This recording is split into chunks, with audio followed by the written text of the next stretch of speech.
Hello guys, आज की इस वीडियो पर बात करने वाले हैं कि अगर आपके पास भी कोई भी सिम है और आप ये भी जानना चाहते हैं कि सिम कितने दिन में पोर्ट होता है, ठीक है, और उसके बाद में ये भी जानना चाहते हैं कि आपका सिम जो है जिसे पोर्ट करा लिए, पोर्ट होने के बाद सिम कितने दिन में चालू होता है, ठीक है।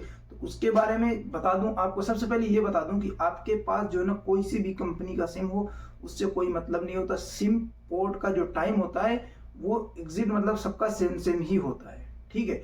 और उसके बाद में जो चालू होने का तरीका भी है, उनका भी तरीका भी सेम सेम ही होता है, ठीक है। तो मैं आपको ये तो क्लियर कर दिया, ठीक है। उसके बाद में करते हैं बिना टाइम का वीडियो को स्टार्ट और आपको बताते हैं कि किस तरीके से ये वर्क करता है, ठीक है। तो दोस्तों, आपसे इतनी रिक्वेस्ट है कि अगर आप हमारे चैनल पर नए तो चैनल को सब्सक्राइब कीजिए और इस वीडियो को लाइक कीजिए। तो सबसे पहले मैं आपको ये बता दूं कि सिम कितने दिन में पोर्ट होता है, ठीक है। तो सबसे पहले आपको ये ध्यान में रखना होगा कि अगर आपका जो सिम है, अगर वो आपका सिम यूपी के अंदर का, मतलब कि यूपी के अंदर क्या, अगर खुद के स्टेट का सिम है, ठीक है, मतलब खुद के स्टेट का सिम है और आप नई स्टेट में सिम पोर्ट करवा रहे हैं, ठीक है। मान के चलिए कि अगर आपका सिम उत्तर प्रदेश का है, यूपी का सिम है आपका, और आप यूपी में ही सिम को पोर्ट करवा रहे हैं, ठीक है। तो उसका जो टाइम रेगुलेशन है, तो वो आपका टाइम जो है, तो बात मान के चलिए 3 दिन लगेगा, ठीक है। 72 घंटे के बाद वो सिम पोर्ट हो जाता है, ठीक है।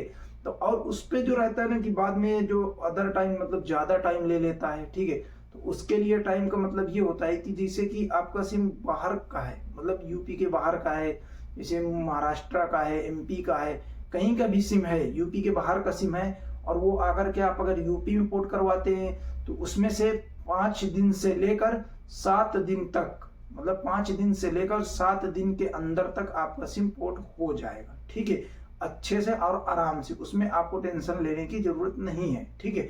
अगर आप यूपी का सिम बाहर जाके पोर्ट करवाते हैं तब भी उसका टाइम इतना ही लगेगा, ठीक है। तो आप इस तरीके से आप ये समझ सकते हैं। उसके बाद में आपको ये बता दें कि सिम चालू कैसे होता है। तो अगर आपका सिम EKYC मतलब फिंगर लगाकर सिम पोर्ट किया गया है, तो बात मान के चलिए कि आपका सिम जो है ना आसानी से चालू हो जाएगा। उसमें कुछ भी करने की जरूरत नहीं है, केवल आपके सिम को मोबाइल में डाल लेना है, डालने के बाद में उसको मतलब रिस्टार्ट कर देना है, ठीक है। तो जस्ट उसकी सर्विसेज पूरी एक्टिव हो जाएंगी और वो सिम वर्क करने लगेगा, ठीक है।